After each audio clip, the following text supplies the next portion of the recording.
Durante años, ustedes han visto historias sobre controles mentales, proyectos ultrasecretos y agencias gubernamentales con intereses propios en la construcción de una potencia bélica. Muchos se burlaron de las teorías, criticaban los documentos y creían que la historia era una manipulación de mentes creativas o exageraciones. Pero el proyecto MK Ultra, un proyecto secreto que muchos conocen, tal vez nunca haya sido clausurado. Los temas que desarrollaré a continuación provienen de dos fuentes que serán preservadas. No necesito que crean en la información aquí contenida, pero es imprescindible que mantengan la mente abierta. Los nombres son ficticios y los lugares no han sido reproducidos fielmente. Saludos a todos. Si estás interesado en religión, alquimia, cabalá, filosofía o la historia del ocultismo, asegúrate de suscribirte aquí en Camino Eterno. Cada suscripción es un gran apoyo para los videos que hago en mi canal. El primer sujeto que escuché participó en una investigación privada en una oficina después de que el resultado de una investigación arrojara información imprecisa. Se había ofrecido como voluntario para recibir una dosis de una droga potente con capacidad alucinógena. Esa droga fue sintetizada, posiblemente extrayendo componentes de raíces ancestrales.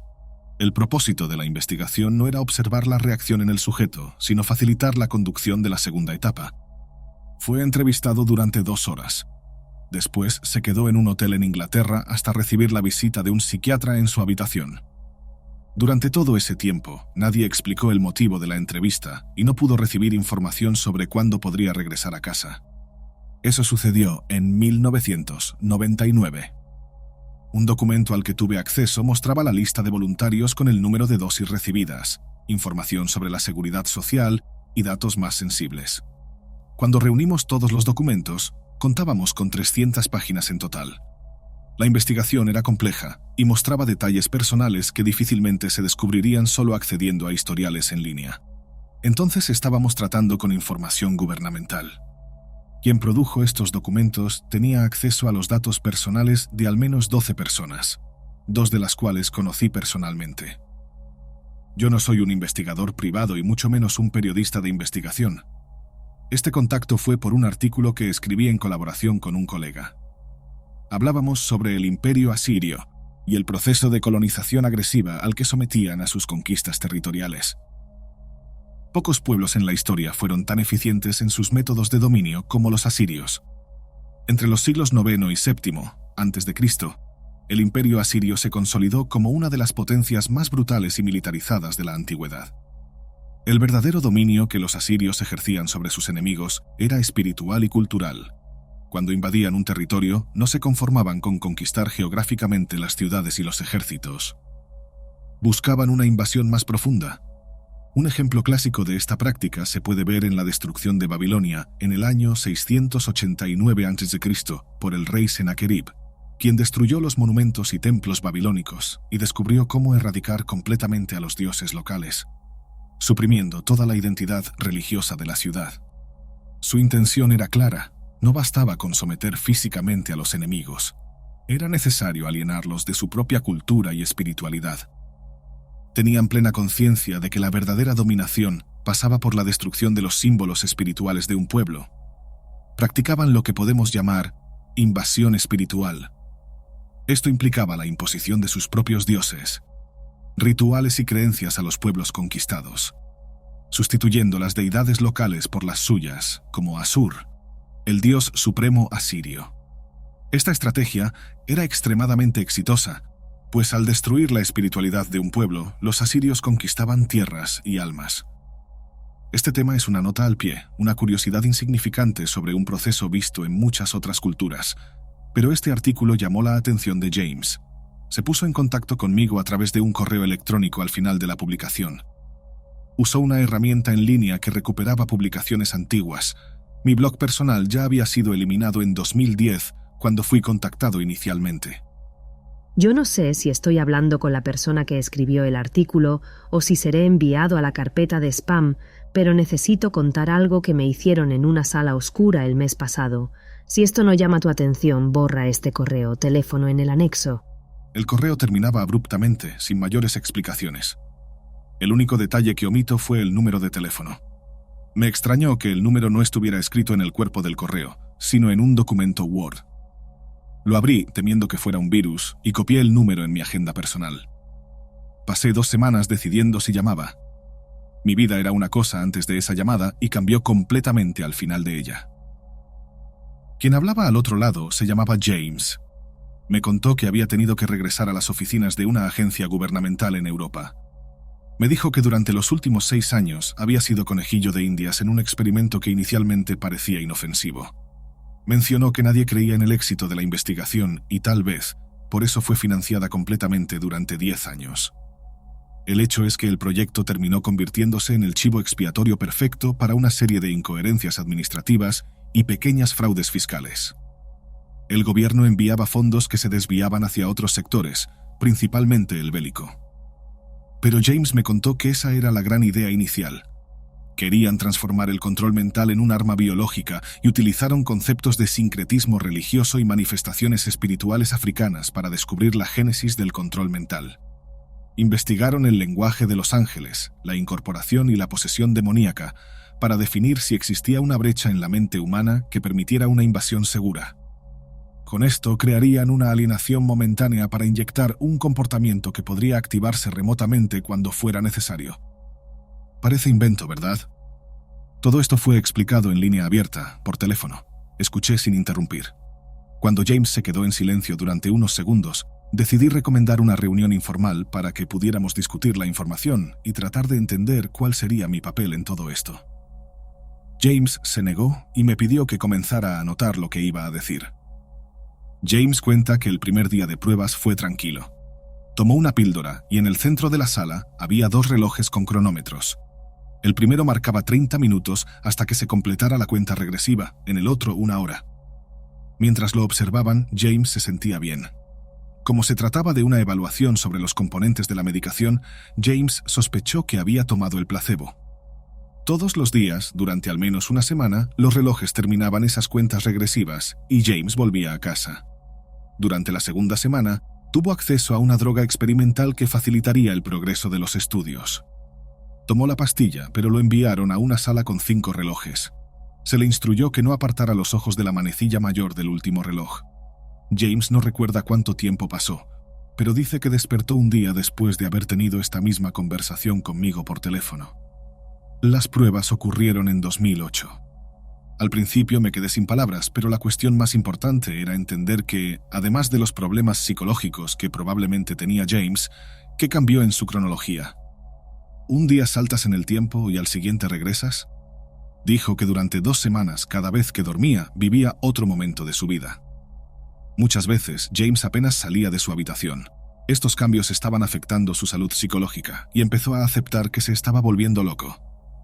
Hasta que, claro, recibió una invitación para una entrevista. Ahí fue reintroducido al encargado de los estudios. No sabía exactamente dónde estaba ni en qué año. A veces los cambios surgían como sensaciones y no como concreciones físicas del entorno, como si su mente estuviera en 2 mundos. Este encargado actuaba como si no lo conociera, lo que lo puso aún más paranoico. 2 minutos después, una pantalla se encendió sola en la sala y se mostró un video. Esta es la parte complicada de esta historia, porque este video que ustedes están viendo es la evidencia de lo que estamos tratando de probar hoy. Porque James describe que el video mostrado en ese televisor de tubo en 2008 era este video que estamos produciendo ahora. No daré directrices al editor del canal, pero hay detalles específicos que se utilizarán durante el video. Mi influencia alteraría drásticamente el contenido visual del video y ciertamente limitaría mi estudio. Esperé años para traer esta información, sobre todo porque fui instruido por James para publicar el video hoy.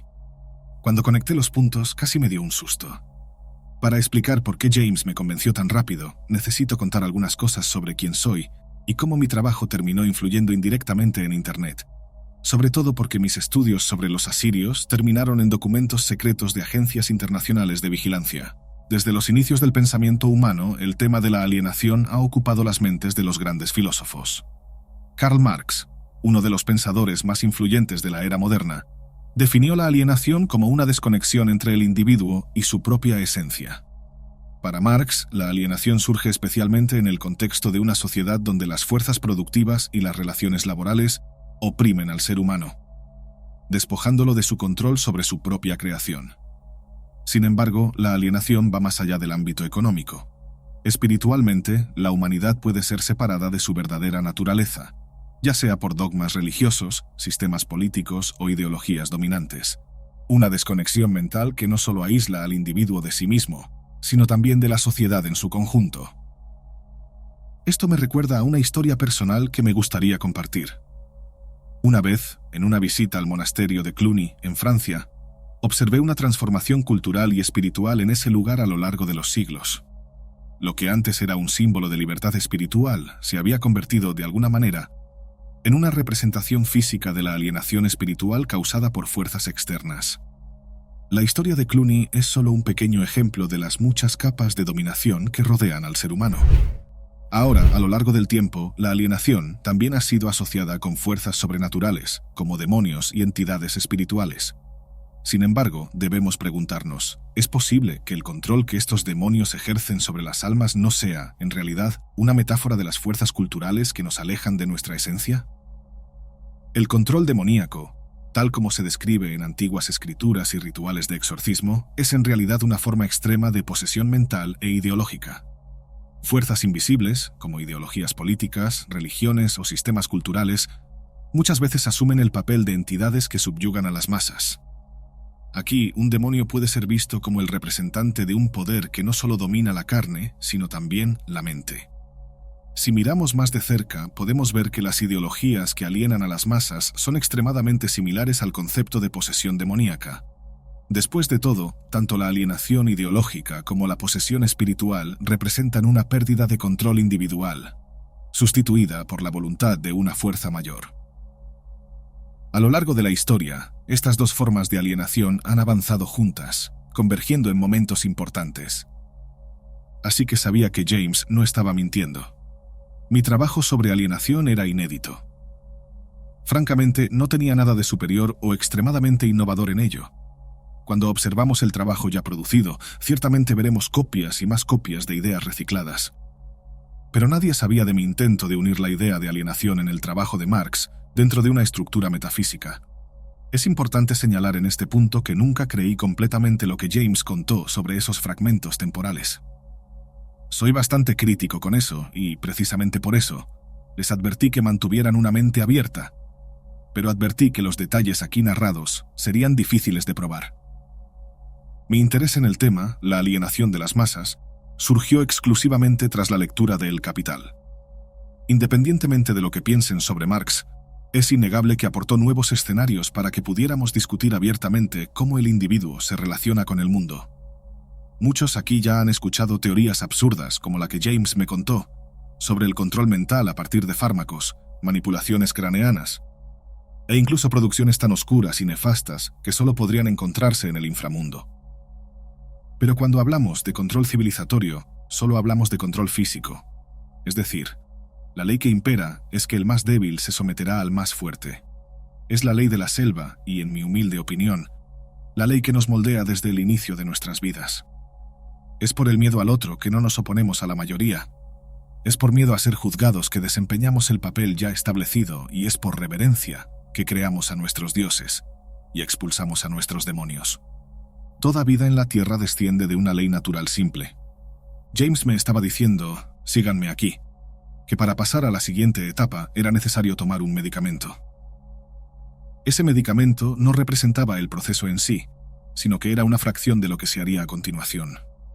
Nunca reveló completamente su participación porque a veces decía que formaba parte del proyecto y en otros momentos hablaba como si hubiera sido solo un voluntario externo, alguien que respondió a un anuncio en el periódico local. Esta llamada con James duró 40 minutos. Descubrí cosas, detalles que prefiero guardar, que fueron de hecho comprobadas a lo largo de los años.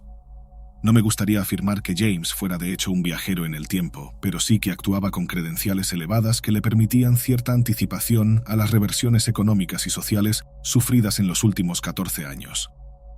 Después de 40 minutos la llamada terminó y nunca más logré hablar con él. El número siempre estuvo aquí en mi agenda, nunca lo borré. También intenté buscarlo antes. Ayer mismo hice una búsqueda profunda del número y no obtuve información. Son 10 dígitos que nunca salieron de mi mente, en verdad. Lo que nos lleva exactamente a 2024. Ya tenía un canal en YouTube y producía contenido como una liberación.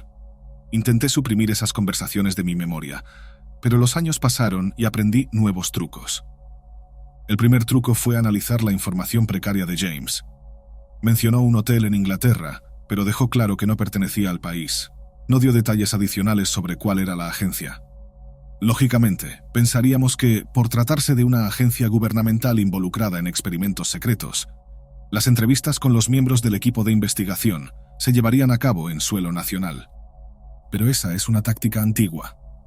Una vez, un soldado llegó a mi padre, un teniente retirado, y le dijo: «Aquí solo encendemos la mecha, pero la bomba explota afuera».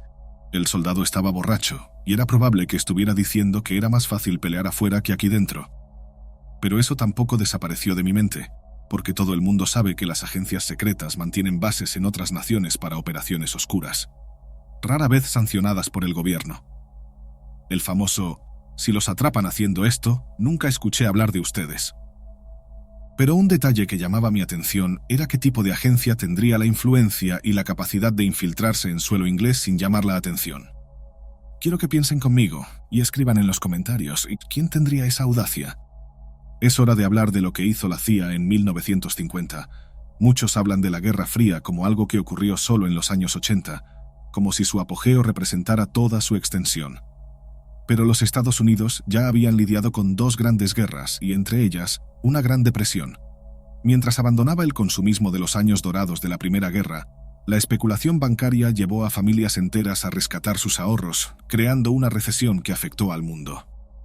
Cuando surgió la Segunda Guerra, América llevó la economía a los niveles dorados de antes, básicamente usando el poder bélico, fabril y el aumento de insumos para enriquecerse mientras el mundo pasaba por una de las eras más oscuras. Entonces, el contexto de 1950 no era el mejor para una agencia de inteligencia, a pesar de la recuperación financiera y el fin de la guerra 5 años antes, porque había un nivel de paranoia social, y la gente temía que las grandes potencias que habían desatado guerras de proporciones intercontinentales alimentaran un deseo de revancha, como ya había ocurrido anteriormente. Tengan en cuenta que en 1950, la Guerra Fría ya había evolucionado hacia una guerra de contingentes velados. Por eso, en ese momento, sería aceptable pensar que lo ideal sería producir algo que no fuera exclusivamente bélico, sino también intelectual.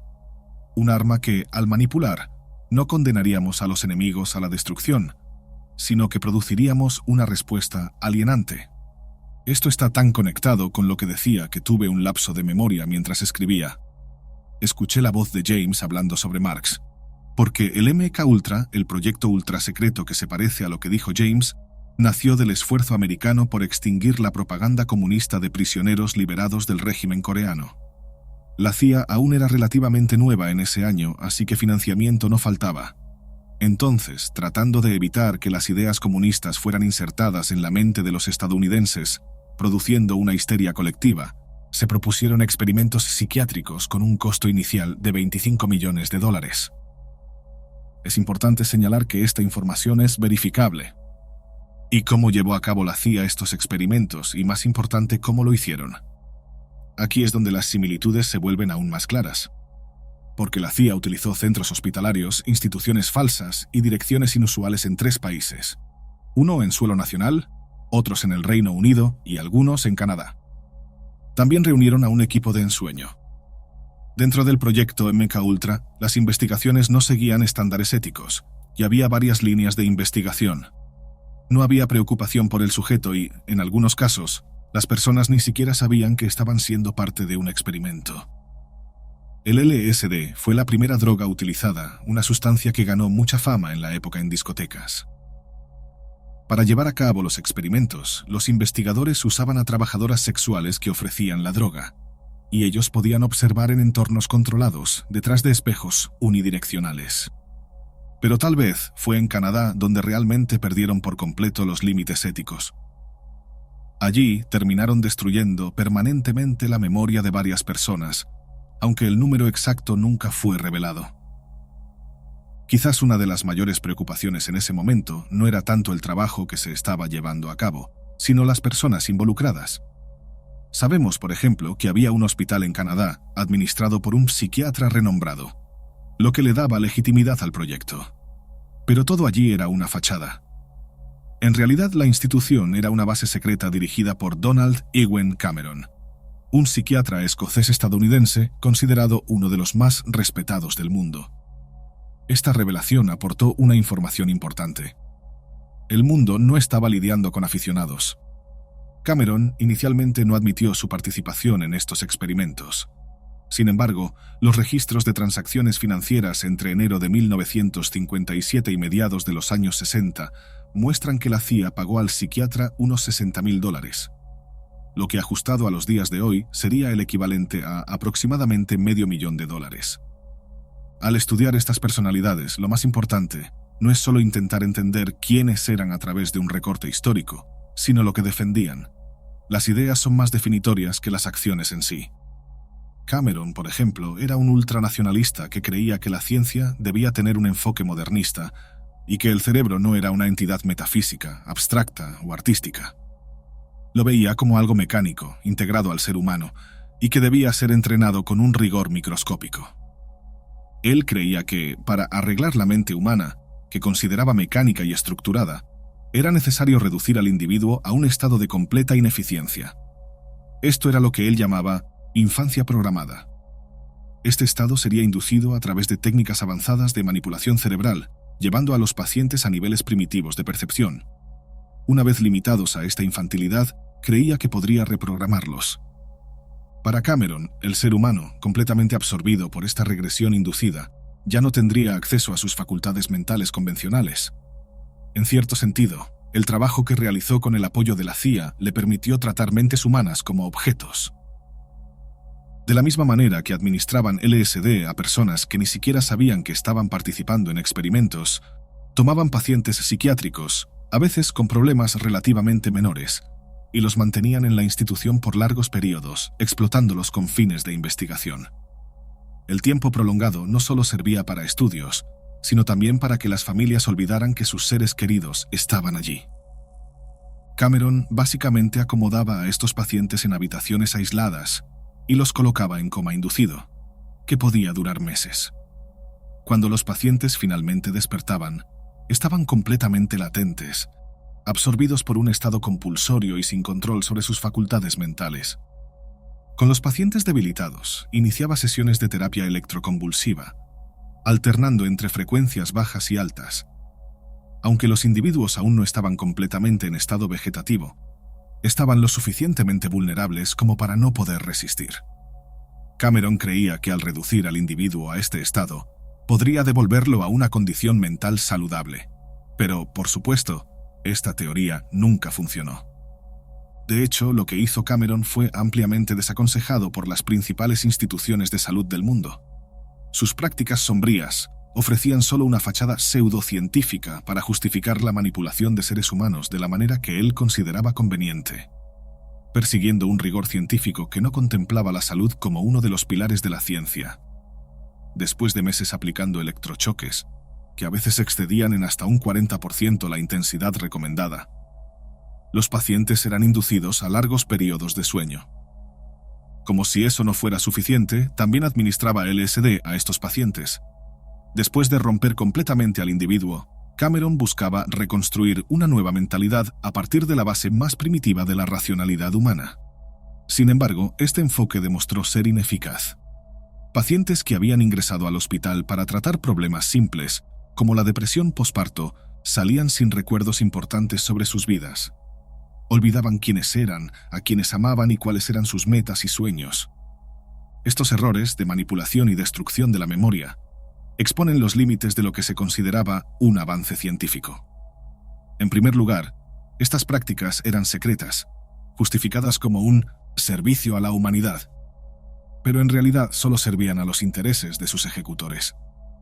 Afortunadamente, el programa fue oficialmente clausurado en 1964, pero continuó perdiendo fuerza hasta ser desactivado por completo en 1973, cuando se destruyeron muchas pruebas. Lo que sabemos hoy fue revelado gracias al periodista John Marks, quien escribió el primer libro exponiendo estos experimentos.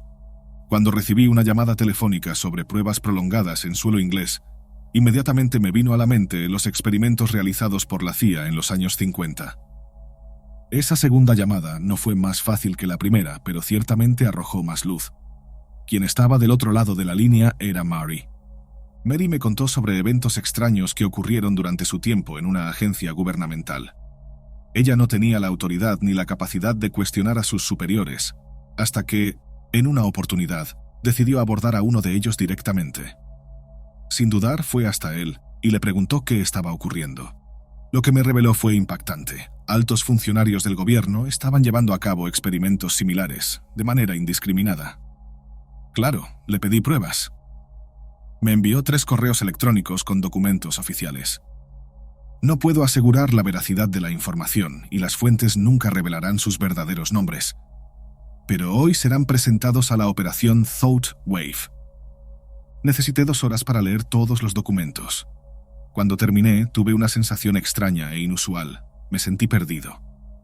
Los documentos estaban organizados en 4 archivos distintos, cada uno encriptado con diferentes niveles de seguridad, requiriendo claves de acceso únicas y verificaciones de 2 pasos.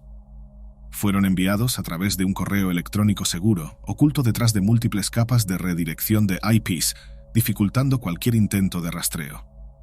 Cada archivo llevaba marcas de agua invisibles que solo podían detectarse con software avanzado de decodificación, indicando que solo individuos autorizados podrían acceder al contenido sin activar mecanismos de autodestrucción digital.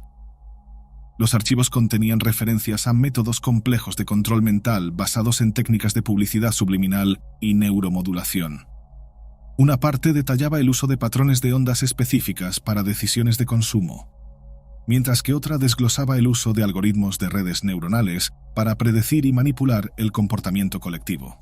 Además, había informes que mencionaban experimentos con tecnología de resonancia magnética funcional, fMRI, para monitorear las respuestas a estímulos visuales ocultos en anuncios aparentemente inofensivos. A medida que avanzaba por los documentos, me daba cuenta de que estos experimentos se estaban realizando a gran escala, con cobayas involuntarias en varios países, y los datos recolectados se utilizaron para crear perfiles de comportamiento detallados. Esto me dio una nueva perspectiva sobre el impacto que la publicidad moderna podría tener sobre la mente humana.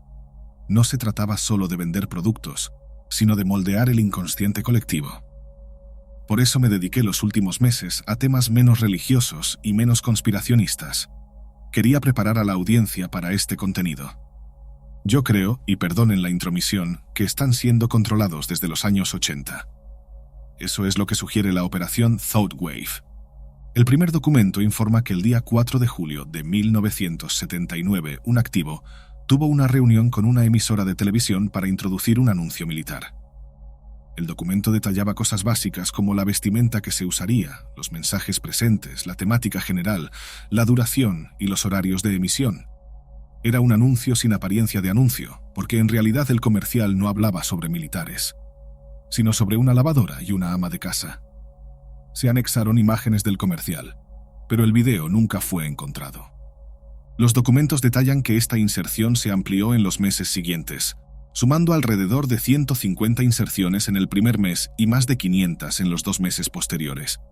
Con esa cantidad de anuncios, creí que se trataba de una pieza publicitaria que al menos habría persistido en la memoria de la gente. Todos los que hablaron conmigo no lo recordaban. El problema fue la falla cognitiva de la audiencia. Esta falla se detectó porque, curiosamente, el comercial no inducía directamente a la compra de un producto, sino a un comportamiento específico, que podría ser monitoreado fácilmente por las agencias gubernamentales. Básicamente, el anuncio instruía de manera subjetiva. Los individuos, casi automáticamente, visitaban una agencia de viajes cuyo nombre nunca fue revelado en los comerciales. Cuando estas personas llegaban a la agencia y mencionaban que querían viajar a las Bahamas, los empleados sabían que formaban parte de un grupo de control en una investigación en curso. Aunque los documentos no especifican exactamente cómo lograron tal control, hay indicios de que podrían haber usado sustancias similares al LSD. Lo primero que necesitan entender sobre los documentos oficiales de agencias gubernamentales que cometen errores en suelo nacional es que esta información es, en su mayoría, clasificada.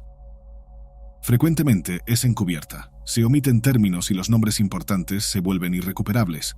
Por eso, al encontrarse con un documento de este tipo, lo más importante es examinar las lagunas, los vacíos, aquello que no se está diciendo.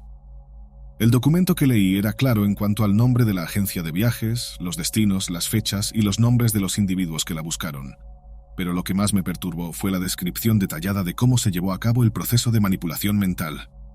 Por primera vez, me enfrentaba a una información casi precisa sobre el uso de publicidad aparentemente inofensiva para inducir comportamientos. El segundo documento que recibí detallaba algo aún más preocupante. Esta era solo la primera etapa de un plan mucho mayor. Durante años, todos ustedes han escuchado teorías sobre grupos de exterminio y agencias gubernamentales con intenciones oscuras y nefastas. El anticristo.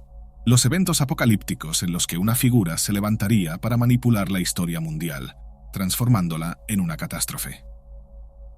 Sé que lo que estoy contando aquí puede parecer extraño, tal vez incompatible con sus valores y creencias.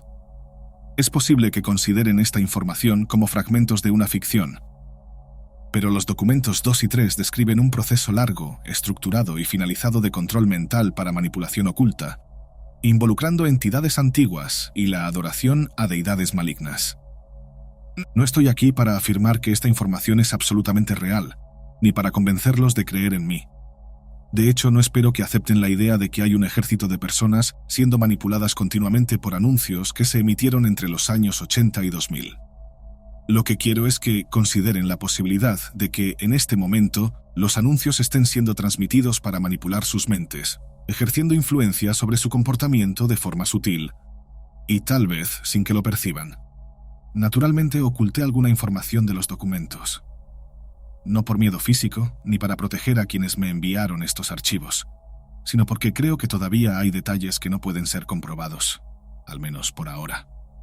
Sin embargo, si hay un ápice de verdad en todo esto, puedo estar ayudando a desmantelar algo perjudicial para toda la humanidad. Cuando hablamos de alienación, nos referimos esencialmente a la pérdida de poder sobre nuestras propias ideas y percepciones. La alienación es un proceso gradual y corrosivo que lentamente corrompe el intelecto, implantando ideas que no son necesariamente nuestras. Estas ideas se solidifican con el tiempo, volviéndose rígidas.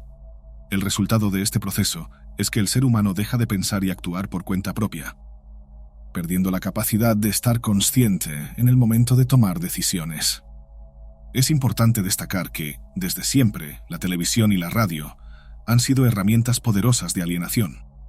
Normalmente, esa alienación lleva al sujeto a consumir, ya que vivimos en una sociedad capitalista, donde el capital tiene más influencia y poder que las propias personas. El individuo se convierte en parte del producto que se vende, mastica, comercializa, embala y se pone en vitrinas. Sin embargo, tal vez sea hora de hablar de algo aún más profundo que la simple alienación o entumecimiento. El proyecto Stonewave se convirtió en un pilar de la televisión mundial.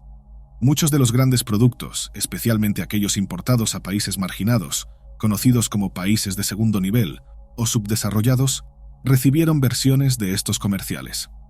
Se descubrió que, además de los comerciales, gran parte de la gente también recibía llamadas de verificación para asegurarse de que el mensaje introducido tenía sentido. No obstante, estos mensajes, con el tiempo, se desvanecían, llevando a un aumento aún mayor de la alienación. Los documentos afirmaban que, cuanto más tiempo pasaba, más alienada se volvía la gente, ya que el proceso de alienación no se desgastaba, sino que se intensificaba con nuevas estrategias. Hace años hablé con un buen amigo que había regresado de la guerra. Me contó algo intrigante sobre su regreso a casa. Para aquellos que no lo saben, los soldados en misiones secretas rara vez regresan al mismo lugar de donde partieron. Por dos razones principales. La primera es por cuestiones de secreto de Estado, y la segunda es para evitar que sus misiones sean rastreadas o expuestas. Pero lo que realmente me sorprendió fue la idea de la ocultación sensorial, un fenómeno psicológico que puede ocurrir en personas que han pasado por traumas. Este fenómeno impide que el individuo perciba claramente fragmentos de su vida anterior al trauma, creando una ruptura en su percepción subjetiva. Muchos soldados relatan esta sensación. Es como si vivieran en dos mundos distintos. Uno dominado por la guerra, el terror y la muerte. Y otro anterior a todo eso, donde todo era perfecto, claro y tranquilo. Estos soldados, después de experiencias tan intensas, necesitaban un descanso en lugares aislados y remotos, lugares que servían como un punto intermedio entre esos dos mundos. El punto más importante aquí es que reflexionemos sobre el impacto que la mente humana tiene sobre la realidad. La realidad, contrariamente a lo que muchos piensan, no es lo que estás viendo ahora. No es esta pantalla de computadora, ni este canal en YouTube, y ciertamente no es lo que aparece cuando cierras los ojos. La realidad es una construcción subjetiva, una interpretación individual del mundo que nos rodea. Y el mundo, tal como lo conocemos, no es completamente real. Es un producto de fábulas, narrativas civilizatorias que, a lo largo de las décadas, se han inflado y se han transformado en una herida abierta. Una herida que muchos evitan enfrentar y que otros intentan ocultar. Sin embargo, al final del día, está ahí, cruda, a la vista de todos, por más que se intente ignorarla. Desde este punto de vista, entiendo que no hay pruebas concretas que demuestren la existencia de procesos de manipulación mental en suelo estadounidense con el objetivo de satisfacer una agenda política y religiosa a escala global. A menos, claro, que nos volvamos hacia teorías conspirativas, y hay muchas. Algunos señalan la Biblia, sugiriendo que ciertos versículos específicos darían pistas sobre cómo se desarrollaría la sociedad a lo largo de las décadas hasta llegar al apocalipsis. Otros sostienen que los gobiernos totalitarios y las grandes potencias mundiales nunca dejaron de estudiar el control mental, especialmente durante la Guerra Fría. El miedo a un dominio socialista permitió que estas naciones absorbieran conocimientos prácticamente ilimitados, en una época en la que la moralidad estaba en su punto más flexible. Esas instituciones tenían carta blanca para actuar según sus propios intereses, lo que, inevitablemente, llevó a errores, equivocaciones y manipulaciones que coqueteaban con la locura. Existe un procedimiento famoso en una universidad estadounidense, ampliamente discutido hoy en día, que fácilmente superó los límites de lo que se consideraba aceptable. El objetivo de los investigadores era descubrir si las personas involucradas en el estudio podían desarrollar comportamientos autoritarios al asumir nuevos roles. Pero, como a menudo sucede, los grandes intereses de estas potencias no estaban en el bienestar de esas cobayas, porque, como ratas de laboratorio, no nos ahorran después de obtener los resultados. Así es como nos ven, como productos. Productos que satisfacen una agenda. Somos mercancía que satisface el comercio. Vendemos quienes somos, entregamos lo que nos piden. Esto no es un desahogo, es solo un hecho. Hasta ahora, hemos explorado teorías conspirativas, ideas ampliamente divulgadas por la prensa mundial, y he mencionado 2 llamadas que nunca logré rastrear. Pero aún falta algo.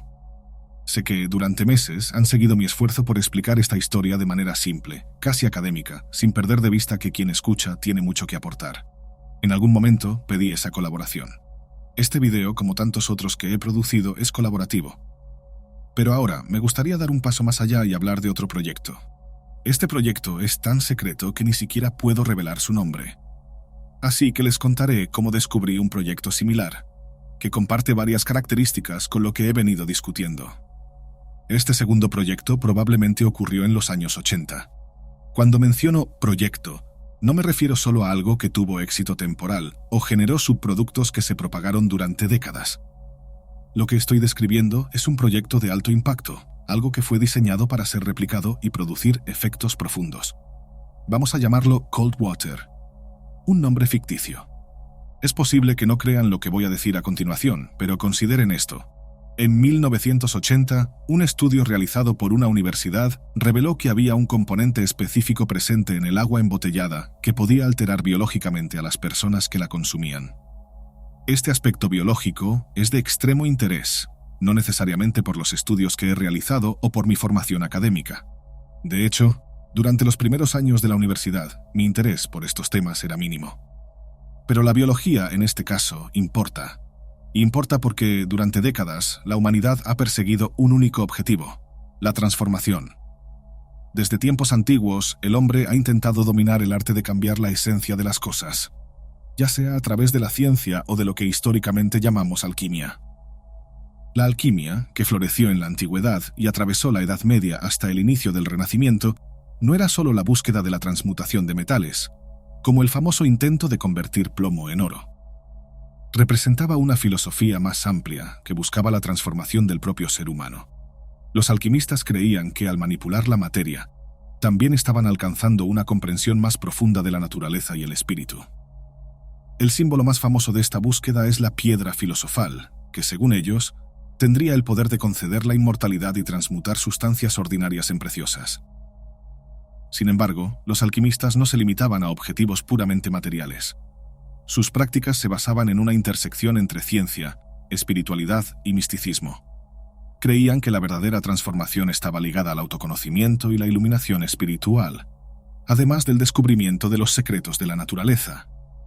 Las ideas alquímicas influyeron en la ciencia moderna, aunque durante mucho tiempo fueron rechazadas como pseudociencia.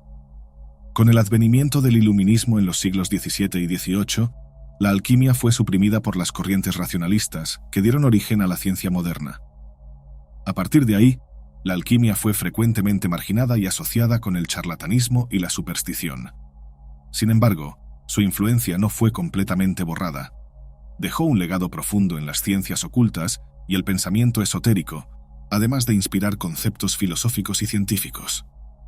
El proyecto Cold Water, de alguna manera, rescata esta antigua obsesión humana por la transmutación, pero con una mirada moderna, científica y profundamente controlada. Ya no estamos hablando de intentar transformar metales o alcanzar la inmortalidad, sino de una búsqueda más siniestra y realista: la modificación biológica de las masas, utilizando algo tan común como el agua. El estudio descubrió que un componente presente en el agua embotellada podía alterar la biología de las personas de manera sutil, pero impactante. ¿Por qué esto importa? Porque desde siempre, el ser humano ha buscado maneras de controlar el entorno que lo rodea y, más recientemente, de controlar a otros seres humanos. Y esto no es una idea nueva.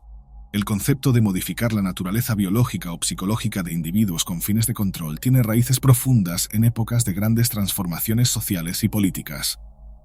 Si consideramos a los antiguos alquimistas que perseguían la transmutación de la materia, vemos que Cold Water representa una nueva forma de alquimia, donde el objetivo ya no es crear oro, sino manipular al ser humano.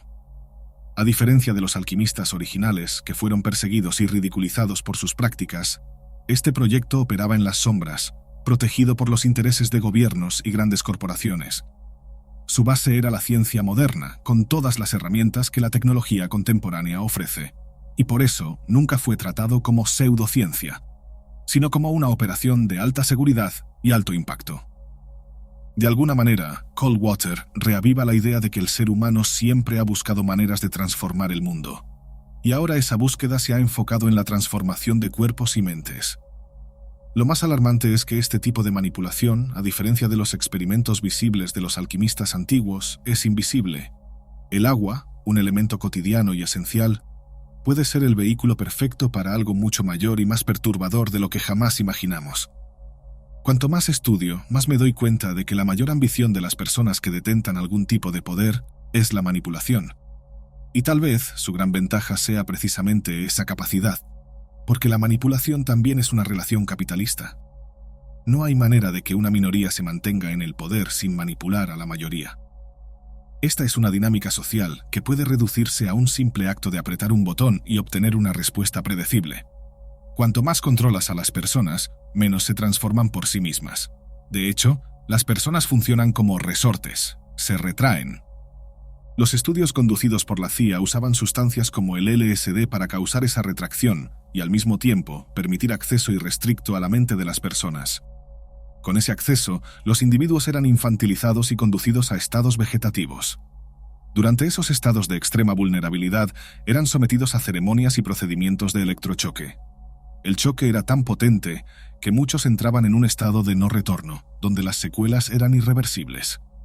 Cuando comencé a estudiar psicología, una de las cosas que más me incomodaba era el hecho de que ciertos problemas mentales simplemente no podían resolverse. No importa el curso de medicamentos, la depresión crónica, por ejemplo, muchas veces no puede ser completamente revertida. Lo mismo ocurre con la ansiedad generalizada. Incluso con tratamiento, los resultados son limitados. Esto es muy diferente a resolver un corazón roto o un problema cotidiano. Ahora, imaginen cuando personas manipulan directamente el cerebro, al nivel que estos experimentos permitían. El control sobre sí mismo se pierde por completo. El individuo deja de ser él mismo y pasa a atender a intereses colectivos, siendo parte de un proceso mucho mayor. Y lo más aterrador es que ese interés colectivo puede ser algo impuesto, vinculado a una agenda oscura e incluso a cultos con fines nefastos. Hay quienes dicen que la Biblia ensaya sobre esto varias veces, especialmente en el Apocalipsis, mencionando legiones demoníacas. Algunas teorías conspirativas sugieren que, en lugar de entidades demoníacas tradicionales, lo que surgirá serán seres humanos mentalmente controlados, asumiendo el papel de soldados del anticristo. Estas personas serían tomadas como siervos de Lucifer, luchando por la hegemonía del reino de las tinieblas. Esto puede parecer un escenario distante, pero en realidad los documentos que recibí indican que estos estudios comenzaron en los años 80 y que el último plan ya ha sido concluido. Si pensamos en términos de producción, es como si esta fábrica de control mental estuviera vendiendo algo que ya posee: la mente humana manipulada. Lo que antes era una teoría distante ahora se aproxima cada vez más a una realidad inescapable. Todo lo que fue dicho durante el video ocurrió antes de la reescritura, de modo que lo que estoy diciendo ahora comprende una adición al final del guión. Necesito informar que, durante la producción del video, recibí 3 llamadas. Una era una invitación informal, algo que suelo recibir ocasionalmente. La otra era una solicitud menos formal, que colgué de inmediato. Una tercera llamada, más intimidante, fue atendida hace 10 minutos. Solo permanecí en la llamada porque reconocí la voz, a pesar de tantos años, era James. Pude reconocerlo, aunque él no me reconoció. Inicialmente, confieso que me alegré. Estaba bien. Pero lo que él quería conmigo fue extraño y, a estas alturas, peligroso. Dijo que representaba a un laboratorio inglés, aunque no tenía acento. Según me informó, querían hablar conmigo sobre una colaboración en un proyecto y me enviarían boletos y me proporcionarían alojamiento. No reaccioné durante unos segundos, entonces una señora tomó el teléfono y habló conmigo. Era Mary. Ella dijo que necesitaba presentarme lo antes posible. Fue cuando descubrí la conexión entre mi aparición en un programa de los años 80 y la manipulación que llevaba a personas a agencias de viajes y a marcar números aleatorios. Por alguna razón, mi antigua residencia era una agencia y mi número aparece resaltado en el comercial de la lavadora. No sabía lo que eso significaba, pero estoy haciendo mis maletas ahora mismo. Existen comerciales que impiden que cambies de canal,